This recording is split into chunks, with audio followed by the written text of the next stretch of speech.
Nagpalabas ang pamahalaang panglungsod ng Maynila ng traffic rerouting advisory para po sa mga motoristang babagtas naman sa kahabaan ng Roxas Boulevard. Kasabay po nito o kaugnay po nito ang gaganaping Eco Marathon sa ika-26 ng Pebrero. Umaasa naman po ang mga otoridad na makakatulong ito para lalo pang mapataas ang bilang ng turismo hindi lamang sa Maynila kundi pati sa buong bansa. Nagbabalik ang aming kasamang si Julius de Samburon. Bilang pagbibigay daan sa gaganaping Eco Marathon Asia 2015 na inorganisa ng isang pribadong kumpanyang kilala sa kanilang produktong petrolyo, 24 oras na isasara ang bahagi ng southbound lane ng Roxas Boulevard mula sa Katikbak Drive hanggang TM Calao mula ika-23 ng Pebrero hanggang ika-2 ng Marso. Para sa mga heavy vehicles galing ng Pier Zone, maaaring kumaliwa sa P. Burgos, kanan sa Maria Orosa at kanan sa TM Calao patungo sa inyong destinasyon. Sa mga light vehicles naman galing ng Pier, bukas para sa counterflow ang isang linya ng Roxas Boulevard northbound at patungo sa inyong destinasyon. Ayon kay Manila Traffic and Protection Bureau o MTPB Chief Oliver Sagaysay, isa ang kompetisyong ito sa pinaghahandaan ngayon ng pamahalaang panglungsod ng Maynila matapos ang matagumpay na pagdating ng mahal na Santo Papa noong buwan ng Enero. We are sure na lahat na po makikipooperate, gawa po ng isang napakalaking karangalan po para sa atin na yung one of the international activity po ng Shell ay dito po sa ating tinanan.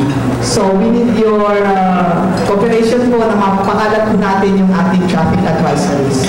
Ang nasabing Eco Marathon ay gaganapin sa Rizal Park sa ika-25 hanggang unang araw ng Marso na kung saan lalahukan ng iba't ibang environmental cars na inimbento ng mga engineering students sa buong bansa. Bukas ito ng libre para sa lahat. Magamit ito ng hydrogen, diesel, of course, ng gasolina, baterya, meron tayong solar. So, most of these are environment-friendly engines na ito'y inimbento nila from, it's a real engineering design. Hindi ito yung tipo makikita mo lang sa kalye. And in fact, ang target nila is ito'y kumonsumo na maliit na gasolina or amount ng gasolina sa mas maraming milyahe.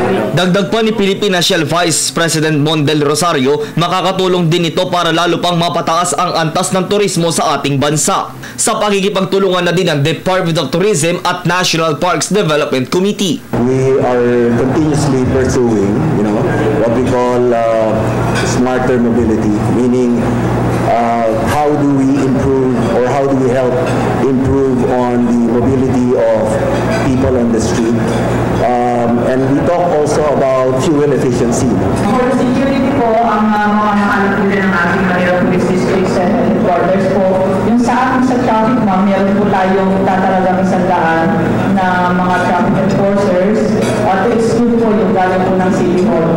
So, tatry po natin na well-manage po ang ating traffic during po yung activity. Matatandaan, umabot sa 33,000 individual ang dumalo noong 2014 Eco Marathon sa Maynila at inaasahang aabot naman sa halos 40,000 bisita ngayong taon. Para sa Telebisyon ng Bayan, ako si Julius de Samburon.